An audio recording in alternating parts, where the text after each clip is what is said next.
I am at the Ecodynamics nursery in Baxter today, and I am just exploring some of the most extraordinary native plants. These colours are amazing. I'm going to work on getting Tim to give me a chat on camera one day, but he's a bit shy. So for now, I just want to show you what's here. See, that just makes you want to touch and feel it, don't you think? The next time you're trying to work out what to plant in your garden, this is why you need to think about natives. Well, there's lots of reasons, but even if you're not doing it for the obvious reasons, like they tend to be more drought hardy, they're good for the environment, they are our native plants, they grow beautifully here. Look how gorgeous they are anyway. Just look how stunning some of these natives are. Like, I'm just in heaven here. Sometimes you think of native plants and you think they're kind of, you know, just green, boring, dry shrubs, but they absolutely don't have to be. I don't even know what a lot of these are, but the beautiful team here at Ecodynamics are pulling together a selection for our school. We're going to get the front garden going, all with gorgeous native plants that require less water than other things. Oh, these are paper daisies. I love paper daisies.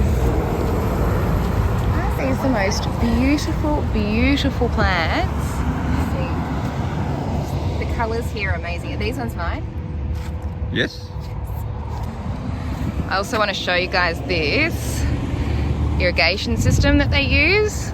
Now, it's not the prettiest setup, but I guess it just shows you how many different options there are, even if you don't have perfect irrigation systems set up at school or at home or whatever. There are so many different options for how you can hook up pots to irrigation. This does look a bit complicated, but I am trying to work on some really easy solutions to help other people do it. And now Tim was showing me earlier, these pots here, they've got holes in the sides. They air prune the roots so that they don't become root bound. Again, I was wanting him to tell me about it on camera, but he's a little bit camera shy. We'll work on that. When you talk about sensory gardens, look at some of these amazing things. Gosh. This is just...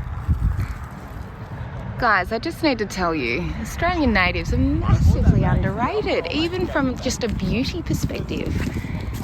How gorgeous are these? Get these in your gardens at home, guys. And so many of them are just so drought hardy. They require less water.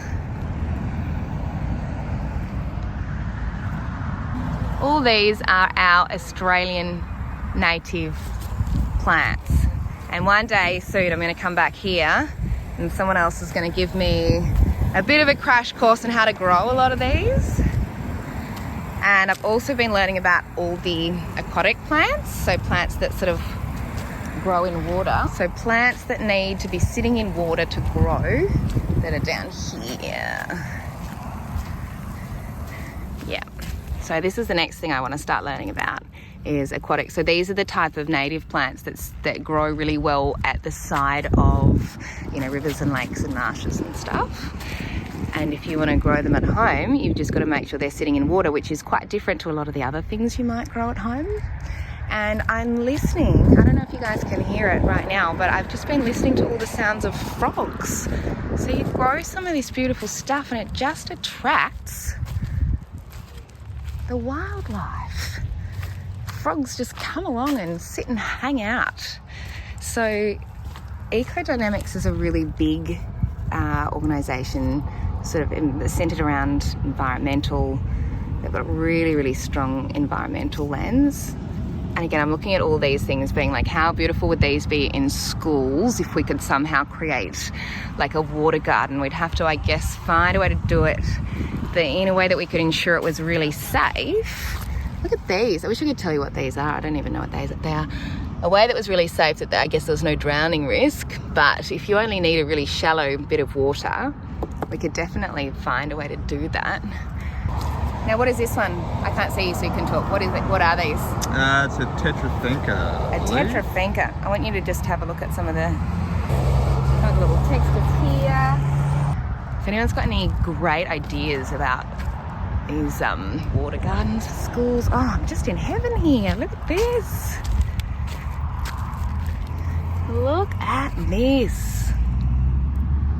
If you are new to this channel, I do gardening tours at least every month. I'm also starting a new business called Growing Healthier Futures, which is all about making it as easy as possible for schools and kindies to get their growing programs going. If you want to check that out, head on over to growinghealthierfutures.com.au. And I want to learn more about these guys because this is so interesting. I love it.